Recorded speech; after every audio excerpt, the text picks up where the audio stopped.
Qual o significado do público para o cinema? Sem o público não tem sentido. O público é o complemento de tudo. Que é muito rico contar uma história para pessoas tão diferentes e que vão receber de forma também muito diferente. O medo, a emoção, a gargalhada, isso é cinema. Isso é o público quem dá. Nós, artistas, fazemos tudo com esse intuito, de conseguir com que o público vá além de si mesmo.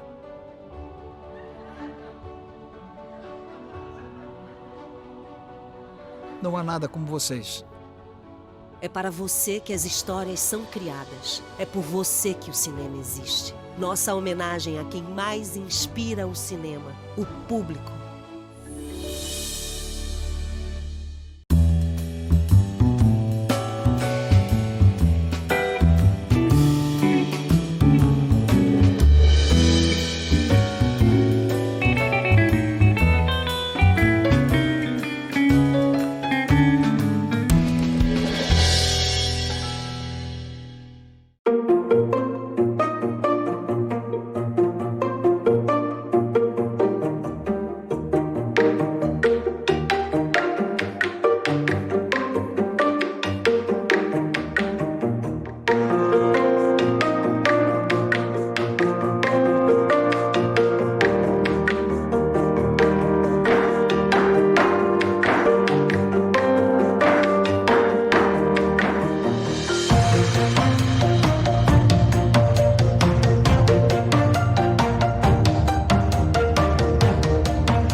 Olá, muito bom dia.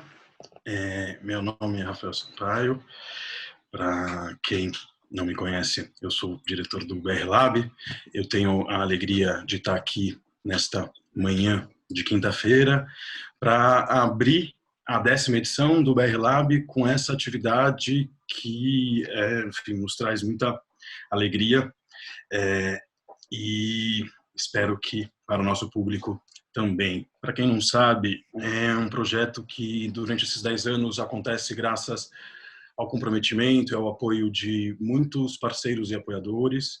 Eu preciso agradecer muito, destacar aqui o patrocínio, o apoio do Projeto Paradiso, do Programa Ibermídia, da SP Cine, da Vitrine Filmes, da Globo Filmes, o apoio da Prefeitura de São Paulo, do governo britânico para diversas atividades. Para essa atividade maravilhosa, hoje, Companhia Hero, o apoio essencial do Serviço Audiovisual da Embaixada da França e também o apoio específico nessa atividade, além de um patrocínio para todo o projeto, que é muito importante para nós, do Projeto Paradiso. Eu queria também agradecer a uma equipe maravilhosa e comprometida, né? Nesse momento temos mais de 20 pessoas trabalhando nas diferentes áreas de produção, comunicação, design, assessoria de imprensa, para que tudo isso aconteça. Queria agradecer a toda a equipe, em nome da Marina Torre, que vem coordenando magistralmente essa produção. Queria agradecer também a equipe de curadoria, toda a equipe que colabora, a comissão de seleção, mas aproveitar para chamar aqui, eu até imagino que eles já estejam aqui, a gente entrou todo mundo junto, pelo que eu estou vendo aqui no YouTube, o Gustavo Gontijo, que parece que está aqui abaixo de mim, e a Marta Neri desse lado aqui, para apresentarem um pouco da programação da Abra e do BR Plot. Bom dia a todos, sou a Marta Nering, eu faço parte da ABRA, que é a Associação Brasileira de Atores e Roteiristas. Muito legal ter a Fanny Herrero aqui, porque a questão das audiências globais e narrativas locais, na verdade são narrativas, autores locais e audiências globais, não é mesmo? Mas quando a gente fala em narrativa local, a gente está falando em autores locais. Então, que a gente vai conseguir entender um pouco como é que é ser roteirista na França, né? Então a Abra está muito feliz de estar nessa parceria, né, iniciada já pelo Thiago, conforme o Rafael falou, porque é importantíssimo a gente entender como é a vida do roteirista fora do Brasil, quais são os mecanismos, não apenas da criação das séries, mas também de organização e defesa dos direitos. Bom, gente, é isso.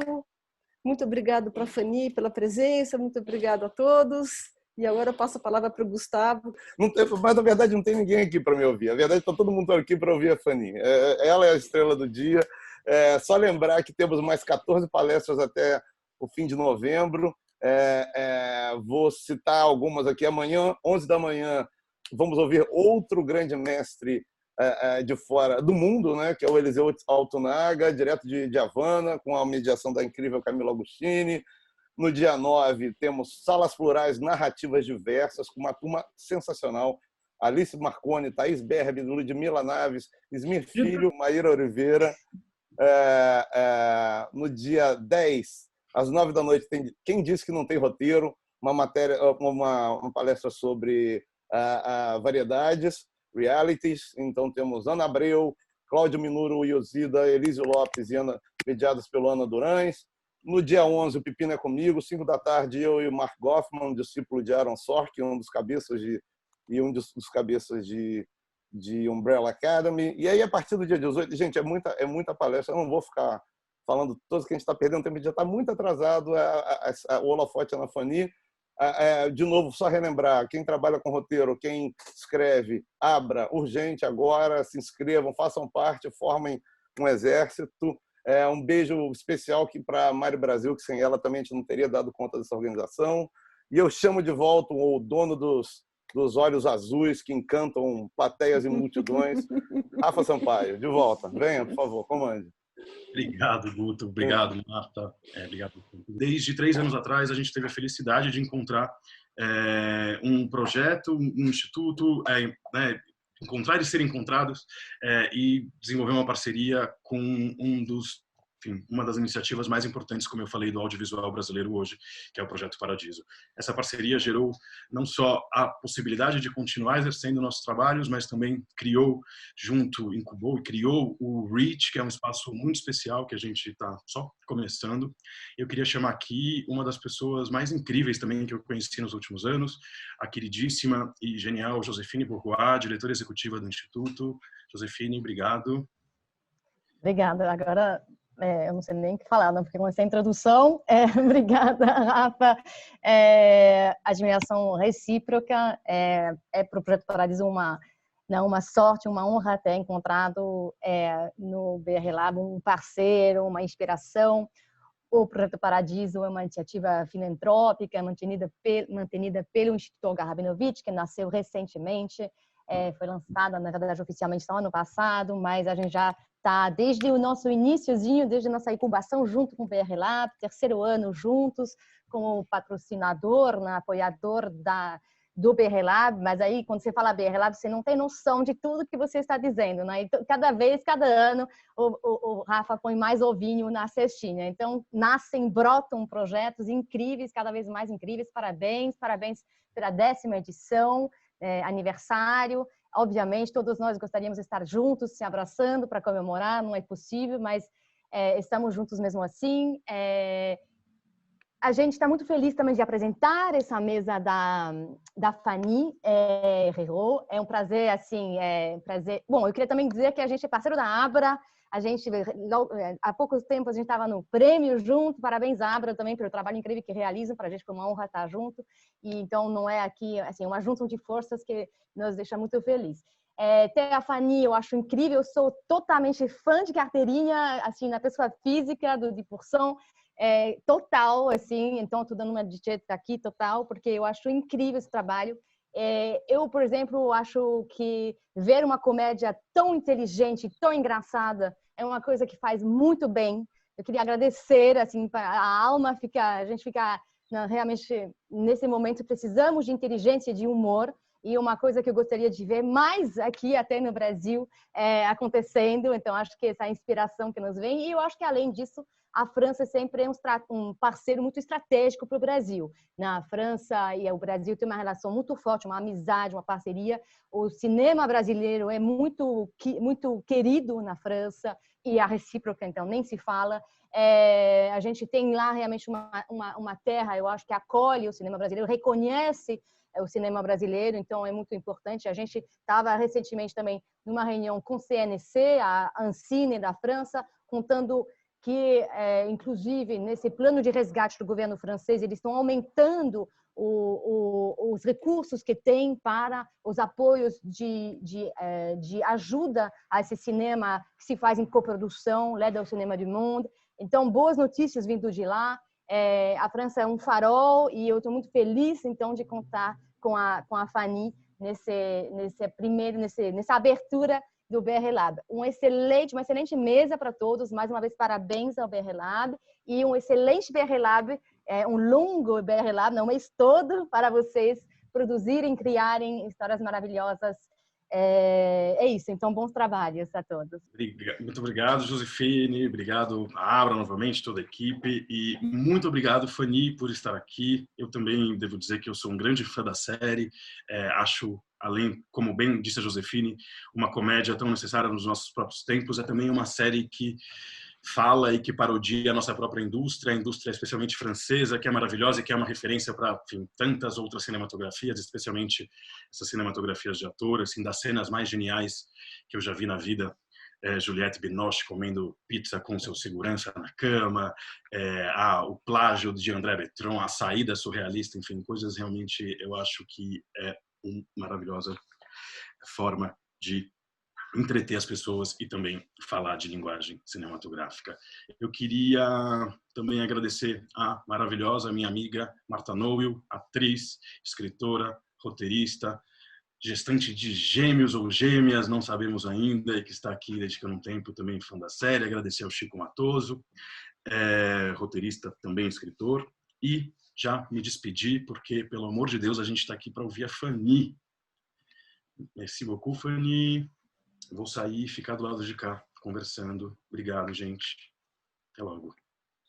Bem-vindos a todos. Obrigado, Fanny, pela presença. Obrigado, BR Lab, pelo convite. É uma alegria estar aqui.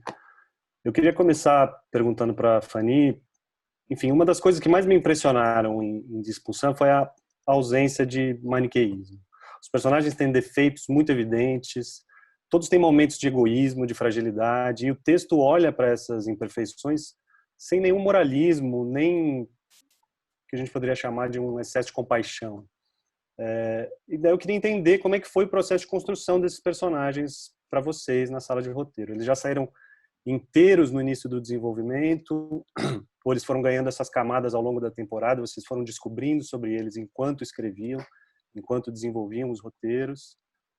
E também uma pergunta extra, saber se você identifica alguma coisa de francês nessa ausência de moralismo, em contraposição com um olhar talvez um pouco mais binário, puritano, norte-americano. Não sei se isso é uma generalização barata ou não, mas eu queria saber o que você achava disso. D'abord, je veux vous remercier de votre invitation.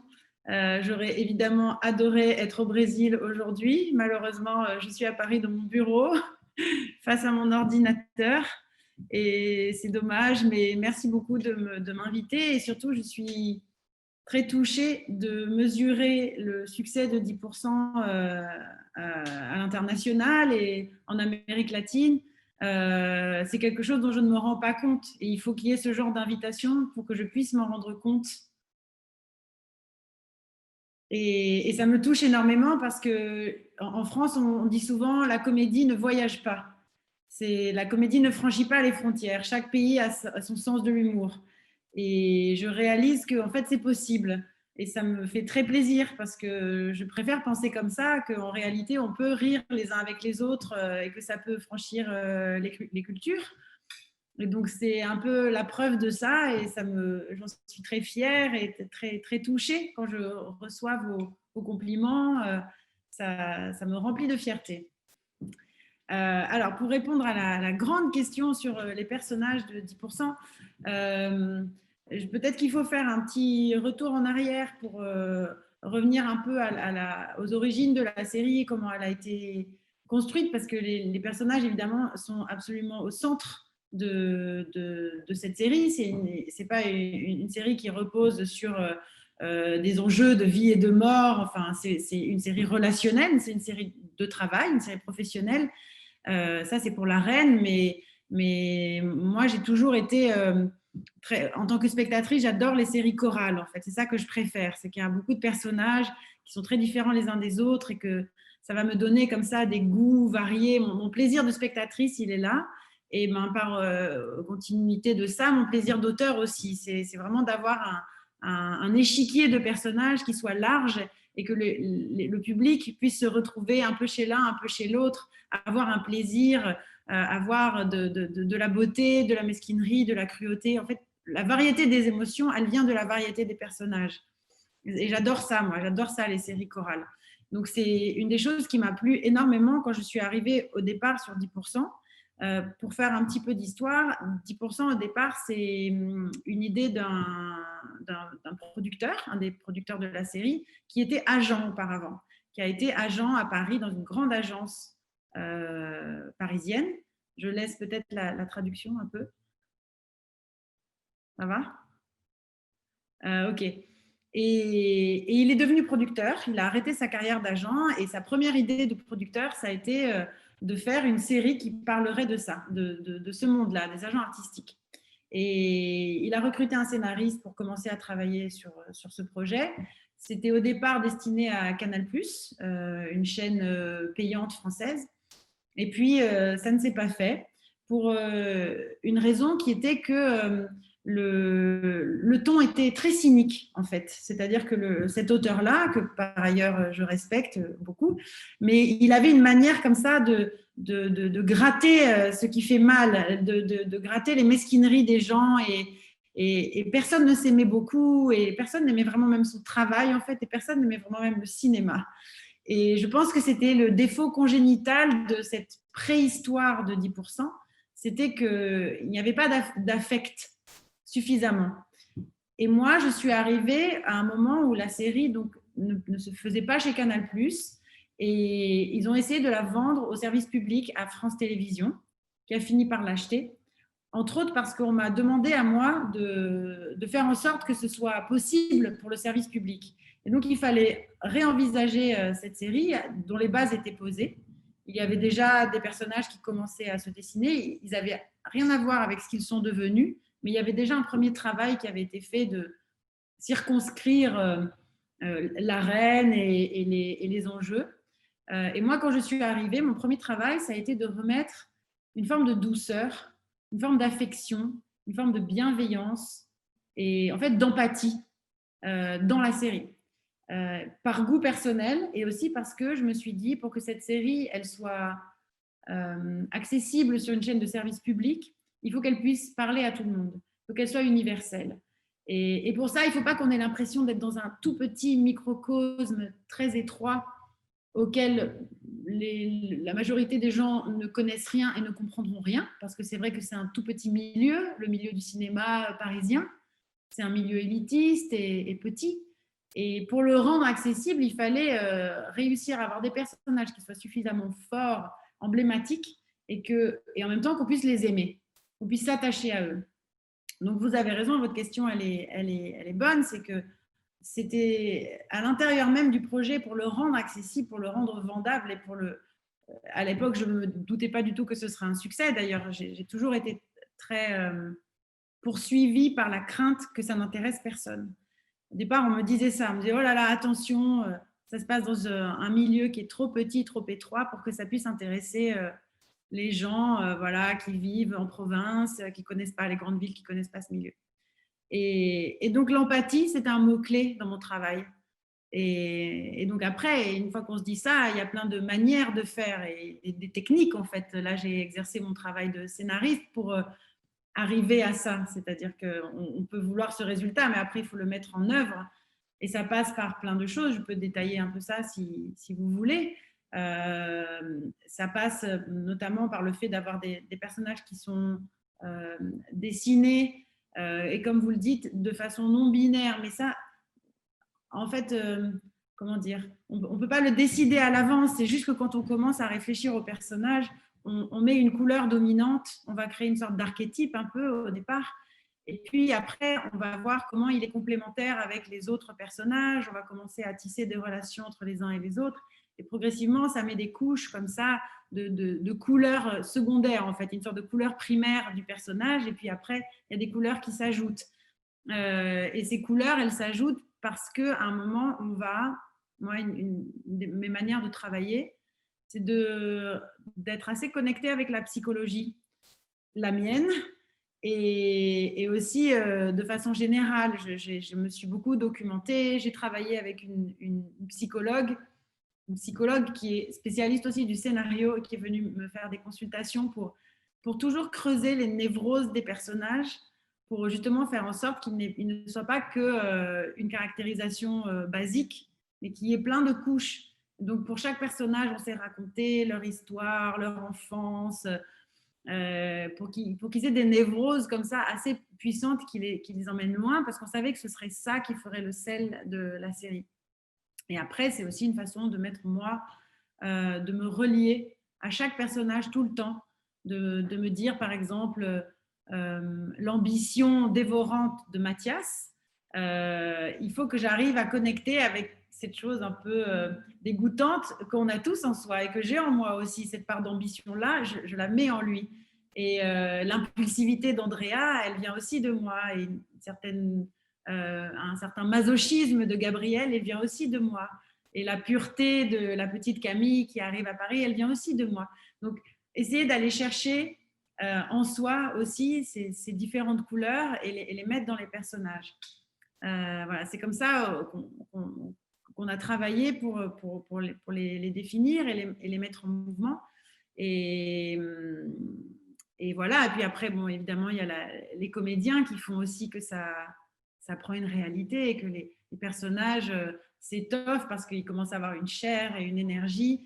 Et après, au fur et à mesure des saisons, on s'appuie bien sûr sur les comédiens pour continuer à enrichir le personnage, parce que chaque comédien va apporter des choses qui lui échappent et qui viennent évidemment donner une dimension plus grande au personnage.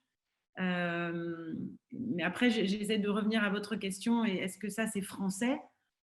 Je ne peux pas répondre à ça. Moi, j'avais même l'impression que c'était très américain, et peut-être depuis la grande révolution des séries américaines au tournant des années 2000, où ils ont vraiment proposé des visions d'auteurs très fortes à travers leurs séries.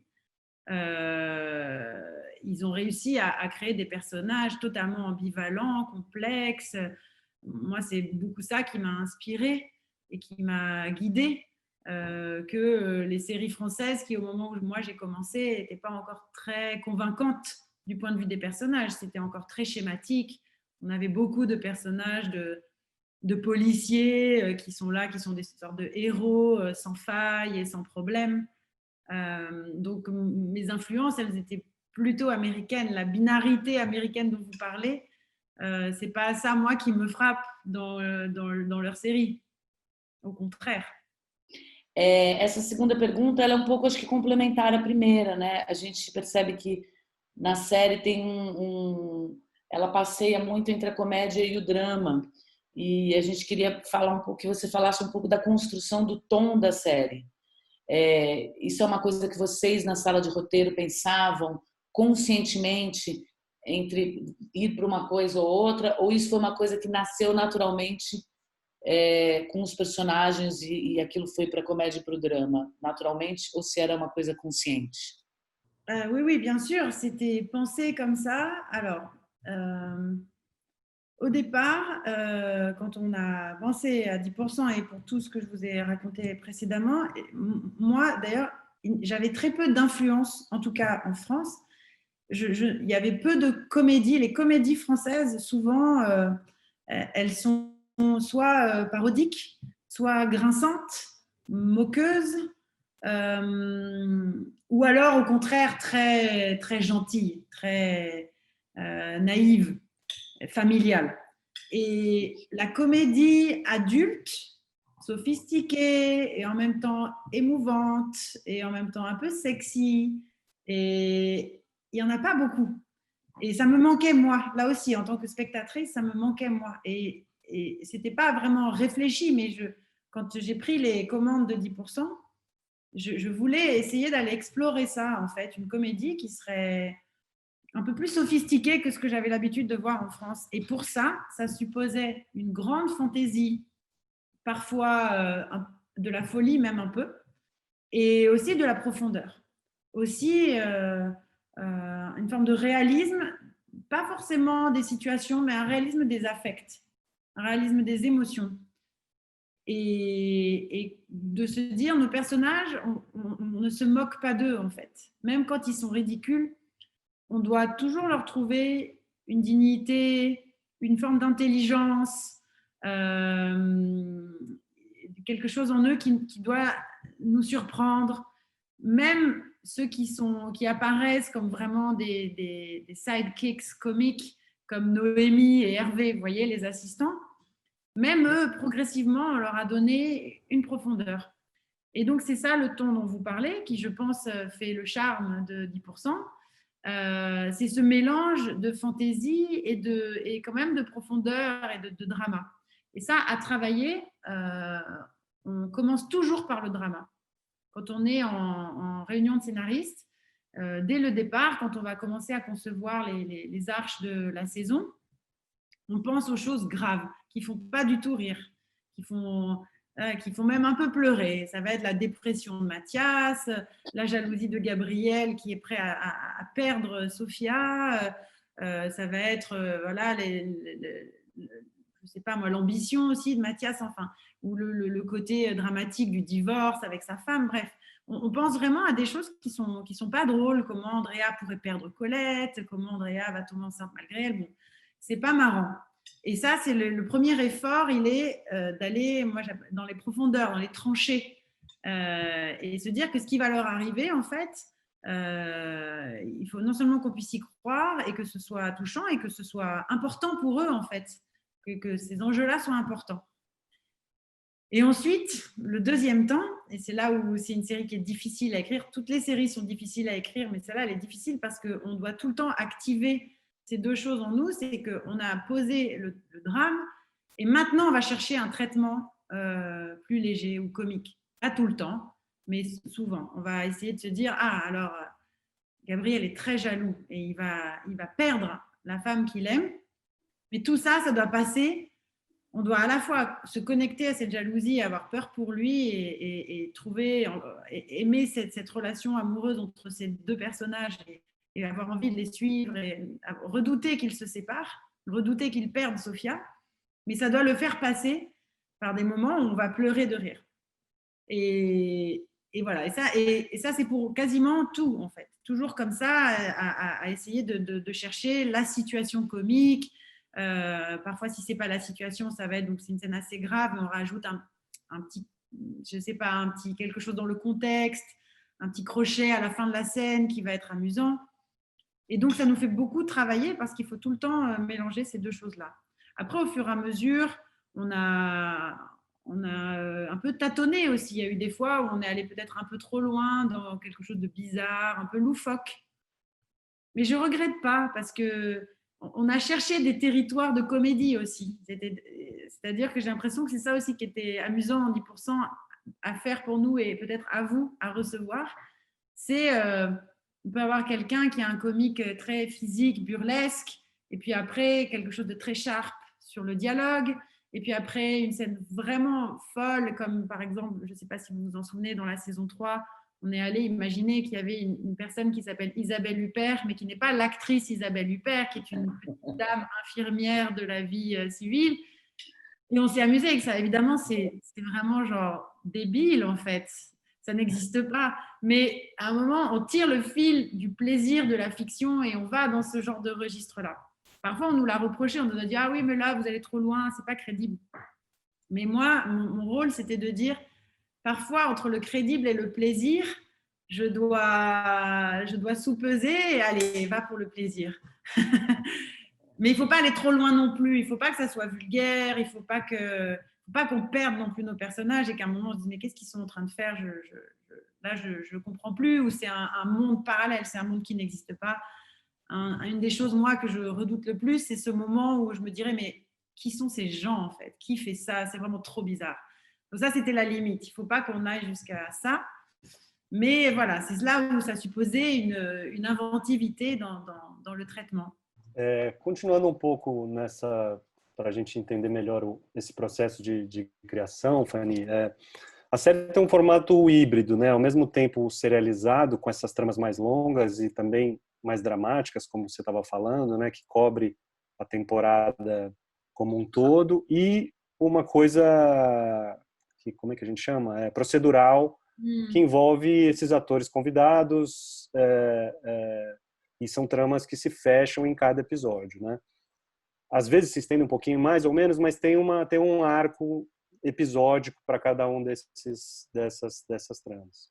Eu queria entender como é que vocês constroem isso. Se vocês primeiro realmente constroem esse arco grande da temporada e depois encaixam essas pequenas tramas de acordo com a necessidade, como é que isso funciona e como é que funciona essa divisão de trabalho dentro da sala de roteiro. E continuando a minha tradição de fazer duas perguntas em uma, eu queria saber se você falou um pouco já da coisa da dramaturgia americana, saber um pouco mais das suas influências, do que te influenciou especificamente para 10% e na sua vida como artista, quem são os artistas que te guiaram et qui te influenciaram? Alors, sur la structure, le rapport entre ce qu'on appelle les intrigues bouclées ou les intrigues feuilletonnantes, c'est vrai, c'est une promesse au départ de 10%. C'est comme ça aussi qu'on a réussi à vendre cette série, d'ailleurs un peu sur un malentendu, c'est que c'est les stars. Voilà. Et les gens à qui on a vendu la série chez France Télévisions, ils avaient des étoiles dans les yeux parce que soudain, on leur promettait un casting de stars et des stars de cinéma qui n'ont pas l'habitude de venir jouer à la télévision.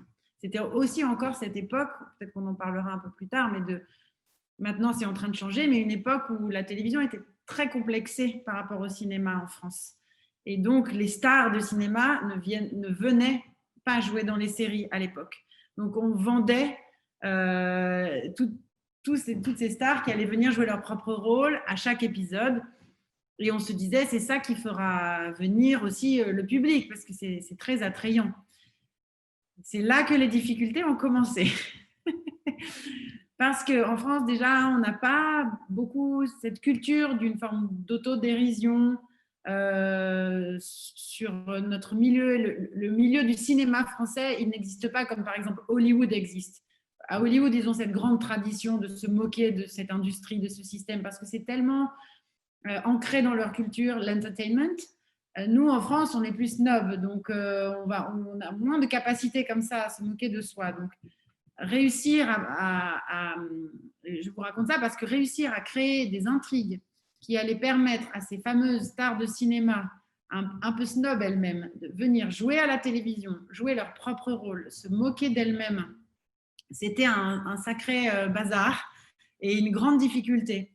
Donc nous, à l'intérieur de l'équipe, dans l'écriture, comment ça fonctionnait? En réalité, effectivement, on commençait toujours par imaginer d'abord ce qui se passe dans la saison pour les personnages principaux, les protagonistes qui sont les agents. Au passage, il y a eu, dans la lointaine préhistoire de 10%, un moment, quand je n'étais pas encore arrivée moi, où la question s'était posée de qui sont les héros? Est-ce que c'est les stars ou est-ce que c'est des agents? Et moi, quand je suis arrivée, j'ai dit tout de suite, oh là là, non, surtout pas les stars. Les stars, c'est les problèmes. C'est comme l'enquête du flic, c'est le meurtre. la star.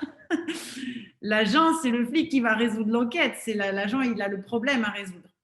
Donc évidemment, les protagonistes, ce sont les agents. C'est eux qui résolvent les problèmes.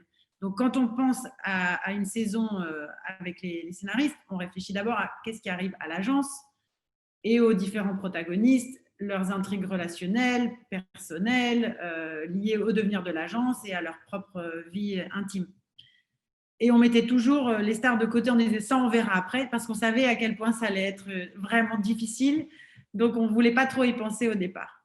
Donc, on a comme ça nos arches. Et ensuite, quand on commence à découper nos épisodes, à chaque épisode, il y a une sorte de thématique un peu qui sort où on se dit, tiens, tel agent dans cet épisode-là, ça serait bien qu'il traverse ça dans son travail. Et donc, on va commencer à essayer autant que possible. Parfois, on y arrivait plus ou moins bien, mais c'était quand même notre objectif, de faire en sorte que l'intrigue guest, elle vienne se greffer intelligemment sur le reste et qu'elle mette en valeur un enjeu, une thématique, une émotion ou quelque chose qui arrive au personnage à ce moment-là. Parfois, on n'y arrivait pas tellement bien et c'était greffé de façon un peu plus artificielle. Mais en général, on s'y employait. Et donc, c'était au moment où on savait ce qui se passait pour nos personnages récurrents qu'on commençait à envisager, OK, dans cet épisode-là, quelle va être l'intrigue de la star? Et parfois, ça venait, par exemple, me revient un épisode que j'aime beaucoup, la saison 2, c'est Andrea qui doit aller chercher Fabrice Lucchini, qui doit aller voler Fabrice Lucchini à une autre agence, parce que c'est la plus grosse star de l'autre agence et elle doit aller le voler.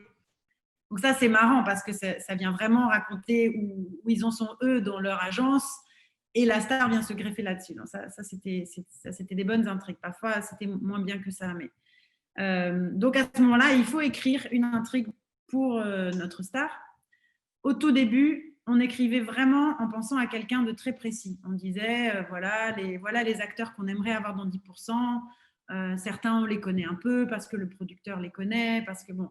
Et on allait les voir en disant, est-ce que tu voudrais jouer dans notre série qui n'existait pas encore à l'époque, qui n'avait pas eu encore le succès qui a suivi.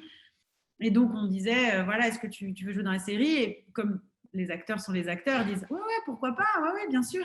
Et donc, nous, on écrivait un truc sur mesure, vraiment pour eux. Par exemple, on a écrit pendant longtemps, le tout premier épisode de la série était écrit pour une star française qui s'appelle Sophie Marceau. Je ne sais pas si vous la connaissez, qui est une grande star en France.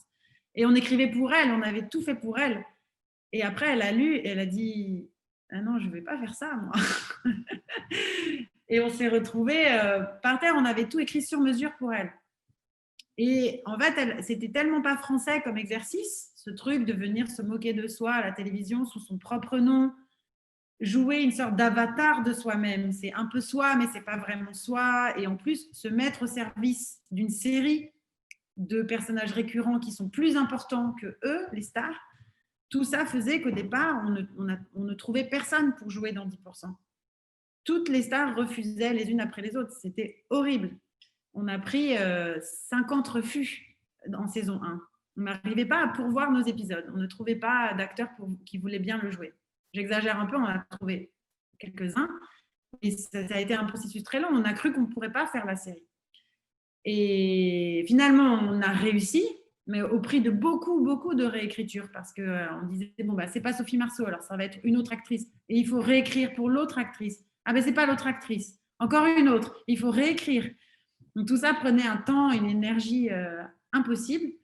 Et donc, les saisons qu'on suivit, on s'est dit, on ne peut plus fonctionner comme ça. Il faut écrire une intrigue qui soit une bonne intrigue pour un archétype de star, en fait. Ça peut être, voilà, on va dire, c'est pour une femme entre 40 et 50 ans. Par exemple, saison 3, Monica Bellucci cherche l'amour. C'est génial et c'était à elle qu'on pensait. Mais si ça n'avait pas été Monica Bellucci, on aurait pu mettre une autre actrice française de cet âge-là qui cherche l'amour. Ça aurait marché aussi. Donc, au fur et à mesure, on a affiné notre façon de procéder, d'écrire ces intrigues-là pour les guests, en étant un peu moins sur mesure et un peu plus concentré sur un bon enjeu, des bonnes scènes de comédie, 1 ou 2 moments de bravoure. On cherchait toujours ça. Il faut toujours que dans une intrigue guest, il y ait un moment de bravoure, ce moment où Monica Bellucci enlève sa perruque parce qu'elle est venue dans une soirée où elle essaye d'être incognito, qu'elle se fait draguer par un garçon qui lui dit en fait tu ressembles étrangement à Monica Bellucci. Les actrices, elles sont toujours un peu superficielles. D'ailleurs, Monica Bellucci, elle est conne en fait. Et donc ça, c'est son moment de bravoure et elle enlève sa perruque et elle se montre telle qu'elle est. Et donc ça, c'est très jubilatoire à écrire, mais c'est vrai qu'il faut imaginer que l'actrice aura le courage quand même et suffisamment d'humour pour venir faire ça. Et elle a super bien joué le jeu, comme tous ceux qui l'ont fait au bout du compte. Mais donc voilà, au bout d'un moment, pour se protéger de trop de réécriture et trop de perte d'énergie, on écrivait une intrigue en se disant il faut que cette intrigue elle soit bonne sur le papier, quelle que soit la star qu'on réussira à avoir au bout du compte. Voilà, c'est comme ça qu'on procédait. Et aussi, si je peux développer... Oui, Marly, ça va? Ok. Si je peux développer aussi un peu dans l'organisation du travail, c'était aussi un moment où ça supposait pour le scénariste en charge de son épisode aussi d'être un petit peu plus autonome sur la partie intrigue guest. Alors que sur tout ce qui est les arches feuilletonnantes, on travaillait beaucoup en équipe. Et puis après, sur le guest, il faut que lui, l'auteur qui est en charge, aille un petit peu plus creuser, se renseigner, regarder des interviews, chercher des sujets qui concernent les stars. C'est aussi d'ailleurs, je trouve maintenant, et aussi avec un peu de recul, parce que j'ai arrêté de travailler pour 10%, j'ai arrêté à la fin de la saison 3, entre autres raisons parce que j'étais un peu fatiguée de cette mécanique. Je pense que j'aurais pu continuer à m'amuser encore beaucoup sur les personnages récurrents et à les emmener dans plein de directions. Mais les stars, j'arrivais à un moment où j'avais un sentiment de répétition parce que, il faut le dire quand même, c'est un petit milieu et des problématiques d'acteurs, il n'y en a pas non plus 150 000. Enfin, surtout que, oui, c'est quelque chose que j'ai oublié de préciser, on avait quand même un petit cahier des charges qui venait de la chaîne France Télévisions. Attention, pas trop petit milieu, boutique, petits enjeux que les gens ne comprendront pas. Donc, toujours essayer de garder un enjeu assez universel, émotionnel, relationnel. Mais bon, on ne va pas aller montrer l'acteur au chevet de sa vieille mère malade. Enfin, à un moment, on ne peut pas non plus totalement rentrer dans la vie de l'acteur. Il faut que ce soit des problèmes qui concernent les agents. Sinon, on perd le vocabulaire de la série. Donc, il fallait veiller à être universel, pas parler trop d'argent, parce que ça, la chaîne nous disait toujours « Ah, mais ça, c'est excluant pour le grand public ». Et puis aussi parce que les stars ne viendront pas jouer si on commence à révéler le montant de leur cachet et le montant des transactions. Et donc, c'était compliqué pour nous parce qu'il fallait toujours inventer des histoires qui ne parlent pas trop du métier et pas trop d'argent. Au bout d'un moment, c'est limité en fait, parce que la réalité du métier d'agent, c'est parler beaucoup du métier et parler beaucoup d'argent. Donc nous, déjà, on avait ça, on était obligé de le mettre un peu de côté. Et donc, il fallait tout le temps être inventif, parfois même presque trop, pour se renouveler. Et c'est ça, au bout de 3 saisons, même si on n'a que 6 épisodes par saison, au bout de 18 épisodes, 18 histoires d'acteurs, je sentais que c'était dur d'aller trouver de la nouveauté. Et c'est aussi une des raisons pour lesquelles je pense que cette série, elle avait une sorte de taille un peu prédéfinie à l'avance, autour de 4 saisons, pas beaucoup plus, je pense. Après, peut-être qu'il y aura des scénaristes plus frais qui vont arriver et qui vont inventer 1 milliard d'histoires auxquelles je n'aurais pas pensé, et tant mieux, hein, mais moi, j'ai touché mes limites. Queria saber pouco das suas, o que você quiser nos contar das suas inspirações, das fontes criativas. E também vi na série, a gente vê na série que tem grande amor, né, ao cinema autoral. Os personagens dos agentes respeitam muito o cinema, né, o longa-metragem, tem essa... Então eu fiquei muito curiosa para saber se você tem vontade de trabalhar nesse formato, de escrever longa ou dirigir, ou se você vai continuar mais na televisão, no formato da série. Oui, alors moi, je divise pas comme ça les choses. C'est pas série d'un côté et cinéma de l'autre, et encore moins maintenant. Je trouve que c'est difficile, surtout avec ce qu'on est en train de traverser là, où pour faire des films, c'est encore plus difficile aujourd'hui. Là, en France, tous les cinémas sont fermés, les tournages continuent, et j'espère de tout mon cœur qu'il y aura toujours des salles de cinéma et que les gens iront au cinéma. Et j'ai un vrai amour de ça, vous avez raison, et de ce que le cinéma offre comme liberté de propos, de forme. Et c'est vrai qu'en série, ça, c'est plus compliqué, c'est plus industriel. Et puis, il y a des gens qui décident, en fait, vraiment du contenu de ce qu'on peut faire. Alors qu'au cinéma, on vient chercher un talent pour ce qu'il a envie de raconter. Et en série, c'est compliqué, ça, ce rapport qu'on a avec les diffuseurs, avec les chaînes, qui sont ceux qui mettent tout l'argent. Donc, à partir du moment où, en France, c'est comme ça, en tout cas, je ne sais pas comment ça se passe en Amérique latine, mais en France, le diffuseur met quasiment 100% de l'argent pour fabriquer une série. À partir de ce moment-là, il a quand même légitimement un droit de regard sur ce qu'on fait. Et ça, c'est vrai, cet endroit-là, c'est un peu une frustration pour moi. Et alors, un peu moins maintenant parce qu'il y a les plateformes. Non pas que ce soit une histoire de liberté plus grande sur les plateformes, mais simplement ça crée un marché plus ouvert. C'est-à-dire qu'en France, pendant très longtemps, dans le monde des séries, on avait seulement 4, 5, 6 diffuseurs maximum à qui on s'adressait pour vendre nos projets, donc c'était tout petit. Donc ça ne créait pas d'émulation, ça ne créait pas une concurrence suffisamment grande pour pouvoir faire naître des projets vraiment singuliers où vraiment on a envie de ce talent-là, cet auteur-là, cette vision-là. Donc pendant longtemps, en fait, on avait trop peu de guichets auxquels s'adresser. Et maintenant, l'arrivée des plateformes permet d'avoir une ouverture plus grande. En fait, il y a plus de gens à qui on va pouvoir vendre nos projets. Et ça, je pense que pour les séries, c'est bénéfique. Je ne sais pas encore ce que Netflix nous permettra de faire, et Amazon et Apple. Est-ce qu'ils vont nous laisser cette liberté? Mais quelque chose me dit que plus il y a de diffuseurs et plus il y a une recherche d'originalité et plus les territoires comme ça peuvent un peu se dessiner et se diviser, d'un côté plus grand public, de l'autre un peu plus prestigieux, plus pointu, plus auteur. Mais donc moi là en ce moment j'aime le cinéma, mais je me dis là, j'ai une chance inouïe de pouvoir travailler dans le monde des séries, qui est un endroit où on a besoin de fiction, on a besoin d'histoire, et les plateformes sont mondiales, et c'est maintenant en fait qu'on a le plus de choses on peut raconter des choses, il y a les moyens pour le faire. Ce qui est intéressant aussi quand on est un scénariste de série par rapport au cinéma, donc peut-être on a un peu moins de liberté, mais on a plus de responsabilités.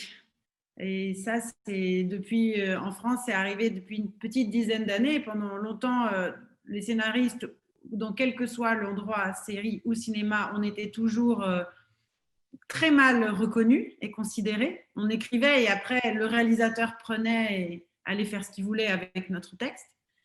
Et maintenant, dans les séries, ça a changé. Les scénaristes ont pris de l'influence, on considère que ce sont eux les auteurs des projets, que ce sont eux l'âme des projets. Et donc il y a cette nouvelle fonction du showrunner qui est apparue aux États-Unis et qui commence à être aussi maintenant le cas en France. Et ça, c'est quand même très excitant quand on est un auteur de se dire ce que j'écris, je peux garder la main sur la façon dont c'est fabriqué. Moi, ça a incroyablement enrichi mon métier, ma pratique, parce que du texte maintenant, je suis d'abord en contact avec les auteurs, j'écris moi-même, et puis ensuite je suis en contact avec tous les techniciens, les réalisateurs, les comédiens, les chefs de poste, les costumes, la musique, la lumière, tout. Et c'est exceptionnel. Si je travaillais pour le cinéma, à moins d'être réalisatrice moi-même, je n'aurais pas ça. Je n'aurais pas ce rapport fort aussi à la fabrication, qui est maintenant quelque chose qui est propre aux séries, en fait. Fanny, eu fiquei curioso para saber das suas influências mais gerais, e acho que não deu tempo de você responder, das suas influências mais gerais como artista e das suas influências especificamente para Deep Pulsão, o que te inspirou e o que te influenciou. Eu queria reforçar aqui que o público pode fazer perguntas e mandar pelo chat, que a gente vai depois transmitir algumas delas para a Fanny. C'était intéressant parce qu'au début, en commençant à travailler sur 10%, je me disais, bon, alors ça va ressembler à quoi? Alors, un peu Ali McBeal, pour le côté fantaisiste et séries de bureau, et puis je regardais les séries professionnelles, pourquoi pas même Urgence. Et en fait, il n'y avait rien dont je me disais, ah oui, ça va ressembler à ça, en fait. Dans ma tête, ça ressemblait à rien.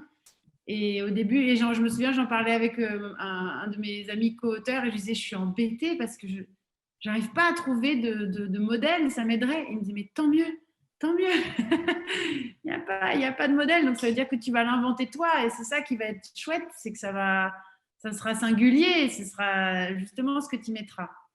Mais quand même, j'avais des influences qui n'étaient pas en fait directement liées à 10%, mais des influences plus, moi, de ce qui m'avait vraiment ému ou impressionné dans les années qui ont précédé, quand j'ai commencé à vraiment m'intéresser aux séries. Donc là, c'est plutôt des références sérielles que je vais vous donner, mais il y avait une de mes séries préférées qui n'est pas très connue, mais peut-être que vous la connaissez. Je ne sais pas si elle arrive au Brésil, qui s'appelle Friday Night Lights, qui est une série américaine qui se passe au Texas, dans le milieu du football américain, dans une petite université, enfin un petit lycée, et qui raconte la vie de l'équipe du football américain et de son entraîneur. Et qui est une série absolument remarquable pour la précision et la finesse des relations entre les personnages. C'est-à-dire qu'au bout de 3 épisodes, vous voulez que tous ces gens soient vos amis, vos enfants, vos frères.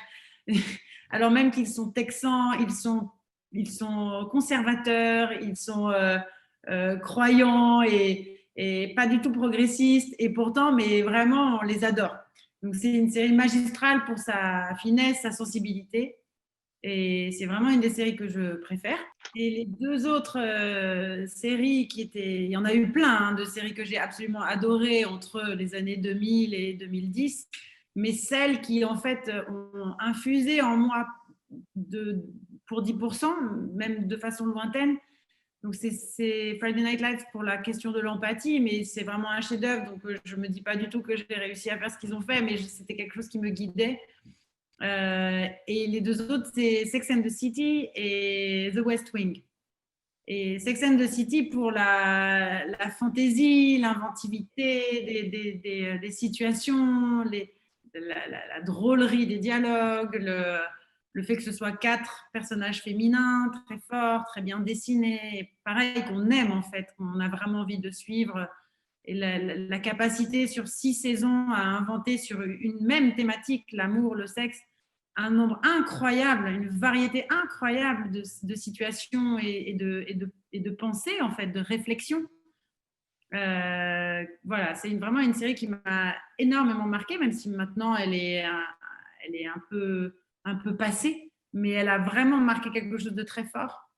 Et West Wing, pour le côté absolument magistral du dialogue et la rapidité permanente des esprits connectés tout le temps, cette façon de marcher et de parler en même temps, cette énergie cérébrale en fait. J'adore Aaron Sorkin qui est un génie du dialogue et ça m'a énormément marqué de West Wing pour ça. En fait, c'est comment dans un petit bureau il peut y avoir tellement de matière grise convoquée au même endroit. C'est vraiment impressionnant. Donc voilà, c'est des séries qui m'ont influencé pour 10%. Vou mudar pouco o rumo da conversa e queria que você falasse pouco sobre a maternidade. Como o Rafael falou, eu estou grávida de gêmeos e eu sei que você foi mãe entre 2 temporadas do 10%. E eu queria te entender, saber como você fez, né, depois disso, para trabalhar com o filho pequeno. E como a maternidade mudou a sua relação com o trabalho e o seu olhar para as relações nesse meio. Eu vi algumas entrevistas tuas, você mencionou alguns episódios de machismo, então acho que talvez essa pergunta também tenha esse viés, se você quiser falar sobre isso. Ou então só falar mesmo sobre a mudança de perspectiva no trabalho com a maternidade. je peux en parler. C'était quelque chose d'assez fou quand j'y pense de faire un bébé à 41 ans en plein milieu de cet énorme succès qui m'arrivait parce que c'était entre la saison 1 et la saison 2. Et donc, il fallait être un peu folle quand même pour faire ça. Mais bon, voilà, je l'ai fait. Ça a été très, très dur, vraiment très, très dur. Et là, on ne peut pas le nier, il y a une égalité fondamentale de ce point de vue-là entre les hommes et les femmes. C'est-à-dire que je n'avais pas le choix qu'à la fois mener de front ma grossesse et aussi mon travail. Je ne pouvais pas arrêter, en fait. Ou alors, j'aurais pu déléguer davantage de mon travail, mais ce n'était pas possible. J'étais trop au cœur du processus de fabrication de la série. Donc, en vrai, je ne me suis pas arrêtée quasiment jusqu'à la naissance de ma petite fille et j'ai repris le travail peut-être 3 semaines après sa naissance. Donc, c'était assez dur. C'était une période dure. Je ne le regrette pas, mais vraiment, c'était dur. Et j'en voulais un peu à la terre entière de ne pas pouvoir m'aider à ce qu'on fasse autrement. Mais on peut pas arrêter. En fait, voilà, on peut pas arrêter la fabrication d'une série parce que la showrunner est enceinte. Soit on change la showrunner, soit je vois pas, ou alors elle est là, quoi. Et donc moi, j'étais là. Après, il y a des choses que j'ai déléguées, hein, mais je pouvais pas me dire je suis pas là. Donc c'était assez violent et en même temps nécessaire. Donc c'était une grande épreuve. Heureusement, j'étais très aidée pour ma petite fille. Hein. Je ne l'ai pas laissée toute seule. Mais je l'ai vécu avec une certaine douleur et un peu de colère. Genre, mais pourquoi on n'arrive pas à s'organiser autrement? Pourquoi on doit subir ça, en fait, nous, les femmes? Et je pense que cette colère, après, je l'ai mise aussi dans 10%. Quand Andrea est enceinte et qu'elle a son enfant, et je lui ai vraiment littéralement fait dire plein de phrases que moi je disais à ce moment-là sur ces questions-là, en fait, la culpabilité notamment. Le fait après la naissance, je me suis arrêtée à peu près 1 mois. Et mon compagnon, lui, il a repris le travail normalement. Et moi, je lui disais, mais pourquoi c'est pas toi qui prends un congé, en fait? Moi, j'ai un objectif professionnel qui est trop énorme. Ça me rassurerait que toi, tu restes à la maison avec la petite. Et c'est tellement pas dans les mentalités pour un homme de s'arrêter. Donc, et moi, je me sentais coupable. Et l'air de rien, la société nous fait un peu se sentir coupable. Comment tu retournes au travail alors que ton enfant n'a que 1 mois? Et pour rebondir sur la question d'une forme de misogynie, en fait, c'est pas absolu et pas évident. J'étais pas entourée d'une bande d'hommes misogynes. C'est pas ça du tout. Et comme vous savez, souvent c'est plus compliqué et un peu implicite. C'est-à-dire que moi, je voulais surtout pas mettre en avant ma condition de femme enceinte ou après de maman avec un tout petit bébé qui a besoin d'avoir peut-être des horaires aménagés, des conditions de travail aménagées, donc par une espèce de culpabilité là de faire payer à l'équipe mon choix personnel. Et donc j'essayais de le moins possible me plaindre ou demander des choses, genre je suis une warrior, je vais y arriver. Et de l'autre côté, eux, comme c'était des hommes et dont certains n'ont pas d'enfants, ils ne se rendaient pas compte. Donc, ils ne m'aidaient pas, mais ce n'était pas qu'ils étaient méchants, c'est juste que pour eux, ça leur passait au-dessus, en fait. Ils étaient dans d'autres problématiques.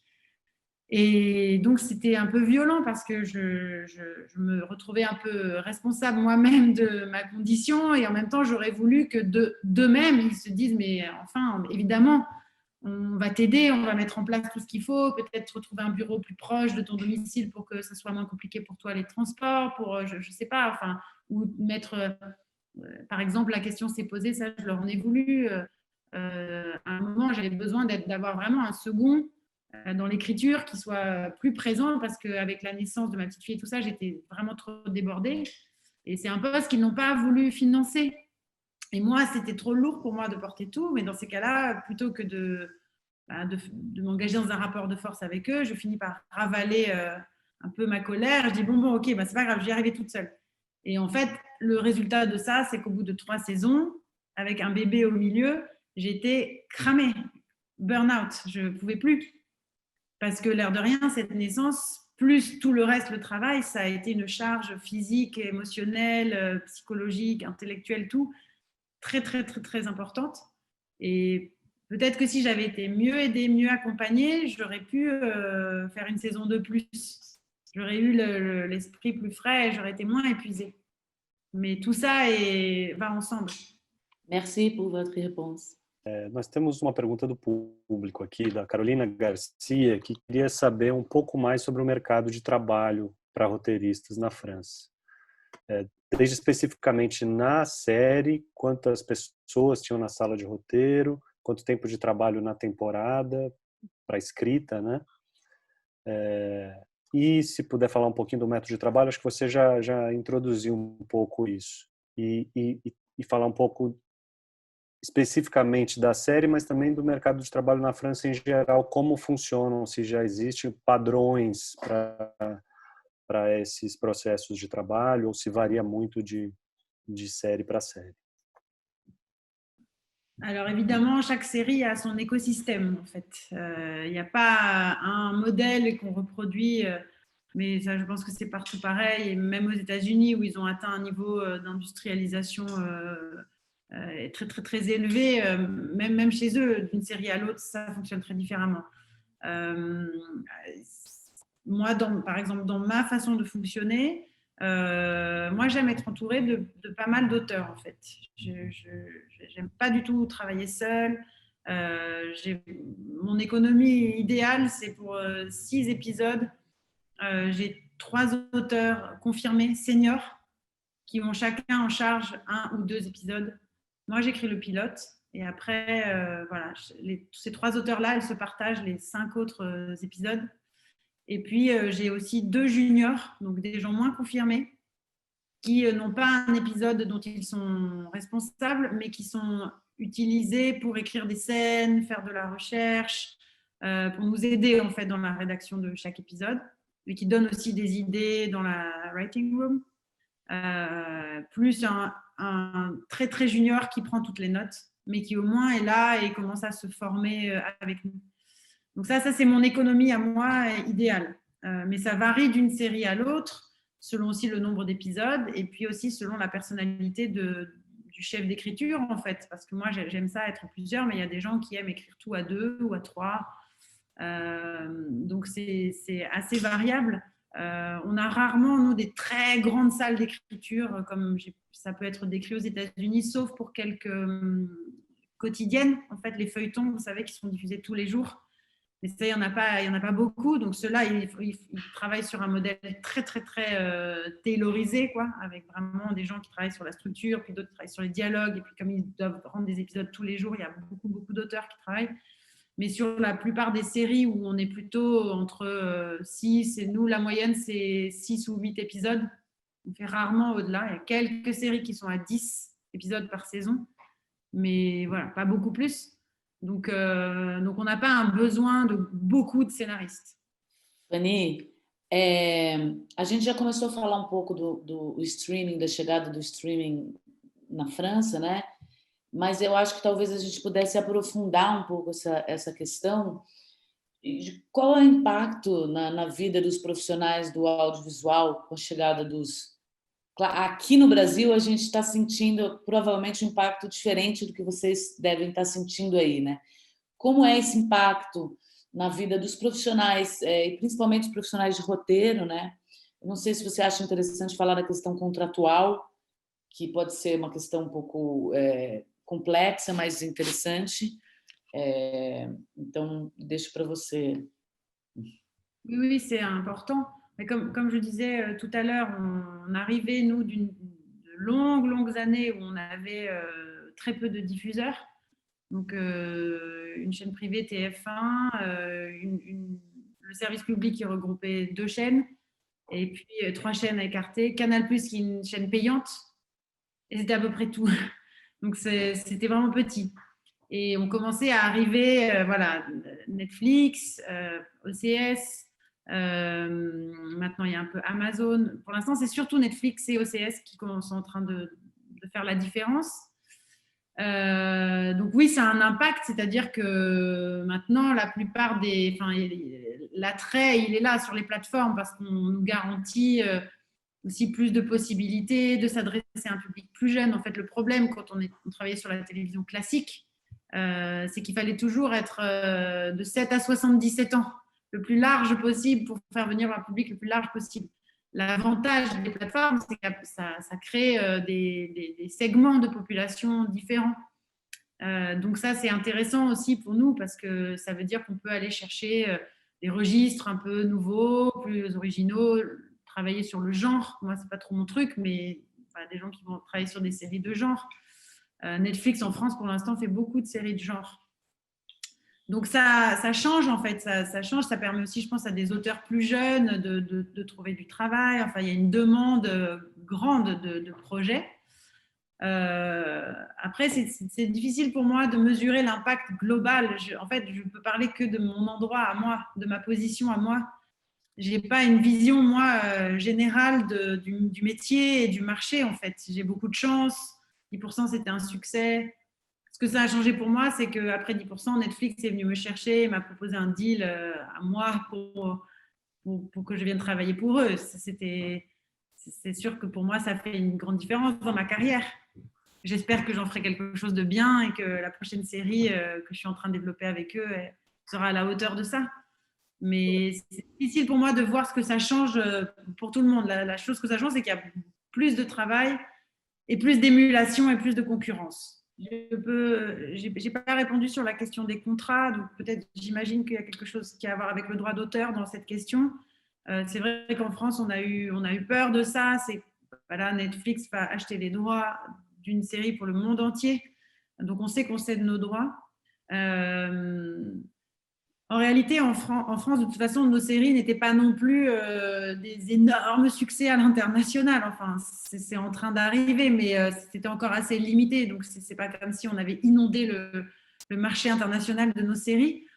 Donc, finalement, enfin, c'est une histoire d'argent, mais si le deal avec Netflix est bon, c'est pas forcément une perte gigantesque. Là, je parle d'un point de vue d'auteur. Nous, en France, on a la chance d'avoir un droit d'auteur très fort puisqu'on a une société de redistribution qui s'appelle la SACD qui, à chaque fois que notre travail est diffusé où que ce soit, pas dans le monde mais dans les territoires français et francophones, on gagne de l'argent. Ce qui est quelque chose de une singularité française dont on est très fier et qu'on veut surtout pas perdre. Et donc Netflix, maintenant les plateformes en tout cas Netflix a signé un accord avec la SACD pour reverser aux auteurs selon le nombre de personnes qui voient nos séries sur Netflix dans les territoires francophones, on gagne de l'argent.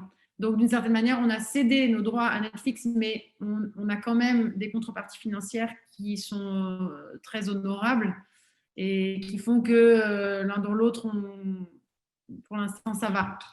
Mais je sais bien qu'il faut être toujours très vigilant de pas tout lâcher et d'être dévoré par un marché.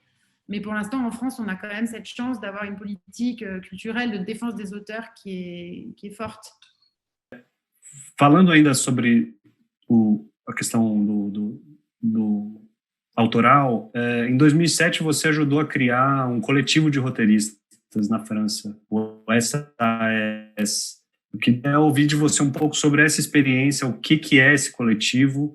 Pelo que eu entendi, coletivo mais criativo do que uma associação profissional. Como é que ele funciona e enfim, ouvir pouco de você sobre essa expérience. Oui, on a créé en 2007, donc moi j'étais toute jeune scénariste et les collègues avec qui on a créé ce collectif, on était tous pareils au début de notre trentaine et au début de notre vie professionnelle de scénariste. Donc c'était il y a 13 ans, à un moment où il y avait moins de monde qui voulait faire ce métier, où faire des séries c'était moins populaire, il n'y avait pas eu cette explosion encore. Ça commençait à devenir attractif, mais on était moins nombreux et c'était beaucoup moins professionnalisé aussi. Il y avait beaucoup moins que maintenant, en tout cas en France, de filières de formation, d'écoles pour apprendre le scénario, pour apprendre les métiers de la télévision. Et donc, on arrivait chacun de plein d'endroits. On avait souvent fait d'autres métiers avant. Et on aimait le scénario, mais on n'était pas formés, en fait. Et on s'est rendu compte qu'on avait besoin de pouvoir communiquer, d'être un peu moins seul. C'était aussi une période où ça commençait tout doucement à être de l'écriture collective, mais il y avait beaucoup de projets sur lesquels on était vraiment tout seul, en fait, ou à deux. Et on était là à essayer de vendre nos petits trucs, chacun dans son coin. Et on s'est rencontrés dans un festival de scénaristes et on s'est bien entendu. C'était aussi une rencontre amicale. Hein. Au début, on était 5 et puis maintenant, on est 15. Et l'idée, c'était comment faire pour s'accompagner. C'était le mot-clé, c'est quand même le compagnonnage. On n'est pas là pour écrire des séries ensemble, on est là pour apprendre ensemble. Chacun vient faire lire son texte, vient montrer une série qu'il a aimée, essayer d'expliquer pourquoi. On regardait beaucoup d'épisodes ensemble, on décortiquait. En fait, on aiguisait nos outils ensemble parce qu'on n'avait aucun autre endroit où le faire. Et là où c'est un petit peu miraculeux, c'est que tous ces gens-là, donc les 5 de départ, et puis au fur et à mesure, il y en a un qui faisait rentrer quelqu'un qu'il aime bien, puis une autre personne, puis une autre personne.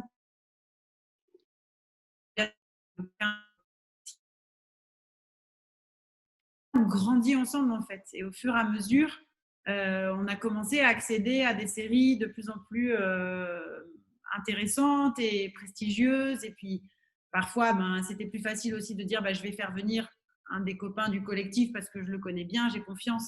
Donc on se faisait un peu travailler les uns les autres sur nos séries. Et maintenant, c'est vrai, on est tous en fait un peu ceux qui dirigeons beaucoup de séries françaises en fait. On s'est tous accompagnés et on s'est fait progresser. On a cheminé ensemble et on a atteint des postes maintenant de responsabilité. C'est vrai que c'est assez impressionnant sur les 15 personnes qui sont là. Beaucoup maintenant sont à la tête d'une série. Então, algumas pessoas perguntaram sobre a representatividade feminina no 10%. E, assim, eu vejo que tem um equilíbrio de personagens masculinos e femininos, mas eu sinto que tem uma força muito grande da representatividade feminina. E acho que isso vem muito de você, imagino. Então, se você puder falar um pouco sobre isso, seria ótimo. Oui, ça vient de moi, mais aussi de ma collaboration avec les gens dans l'équipe. Mais en fait, je crois que quand on est comme ça à la tête d'un projet d'écriture et qu'on veut quand même essayer d'y mettre des choses personnelles, sachant très bien qu'il y a beaucoup de choses qui vont nous échapper et ça sera peut-être les plus belles, c'est celles qui seront inconscientes. Mais dans les choses conscientes qui ont à voir avec la représentation d'une vision du monde, que vous disiez tout à l'heure, parfois on écrit contre ou on écrit pour. Je vais expliquer ce que ça veut dire. Quand on écrit contre, ça veut dire qu'on en a marre de certaines représentations, on en a marre de certains types de récits. Et moi, quand j'ai pris la tête de 10%, j'avais un ras-le-bol vraiment de toutes les fictions, de toutes les séries où je voyais systématiquement, et c'était encore plus vrai à l'époque, maintenant on est en 2020, ça a changé heureusement, mais à l'époque, combien de fois le rôle féminin a 15 ans de moins que le rôle masculin, combien de fois elle est définie par la maternité, combien de fois elle est vraiment un faire-valoir des intrigues masculines. Je me souviens, j'ai été parfois jury d'un festival de fiction où, je vous jure, on n'avait même pas réussi à donner un prix d'interprétation féminin tellement les rôles féminins étaient pauvres. On n'arrivait pas à trouver à quelle actrice on va le donner puisqu'il n'y avait aucune série en compétition où le rôle était vraiment intéressant. Donc, c'était quand même… Et ça, j'avais une colère. Donc, moi, je m'étais dit, OK, ça, il faut que ça s'arrête. Donc, comment on va faire? Essayer de donner une dimension plurielle au personnage féminin, qui est une dame très âgée, Colette, qu'elles aient toutes… Arlette, je veux dire, que Andrea, qui est lesbienne, qui est très frondeuse, et d'autres qui sont beaucoup plus douces, mais que tout ça soit très mélangé et qu'on ait une représentation très variée de ce que c'est qu'être une femme, que les femmes ne soient pas du tout mues uniquement par la conquête de l'amour et du couple. C'était ça, écrire contre, en fait, parce que je voulais me rebeller contre des stéréotypes que je ne supportais plus. Après, je dirais ce que c'est écrire pour. Et d'abord, oui, faire le constat de choses qu'on ne veut plus voir. Je ne veux pas voir ça dans mon travail. Et à l'inverse, qu'est-ce que je veux voir? qu'est-ce que j'ai envie de, écrire pour, c'est proposer quelque chose qui nous fait envie, qu'on a envie de voir à l'écran. Et donc là, ça c'est un autre champ qui s'ouvre. Et pour moi, c'était justement avoir un personnage de jeune femme lesbienne, mais dont l'homosexualité ne pose de problème à personne, en fait. Je crois qu'il n'y a aucun moment dans la série où qui que ce soit n'est victime d'homophobie, ni Andrea, ni Hervé, l'assistant qui est gay. C'est pas qu'on veut ignorer la question de l'homophobie, mais on se situe à un autre endroit. On se situe à un endroit où, non, ça ne pose pas de problème. En fait, ces gens-là vivent des choses, et entre autres choses, ils sont homosexuels. Mais bon, ça fait partie d'un tout. Ça c'est une façon d'écrire pour. Où la question de l'émancipation, et particulièrement des femmes aussi dans la série, c'est un sujet qui me tient à cœur. C'est tout le trajet de Noémie, l'assistante, qui au départ est complètement soumise à son patron, et qui progressivement va se déployer. L'actrice nous a beaucoup aidés, parce que l'actrice est extraordinaire.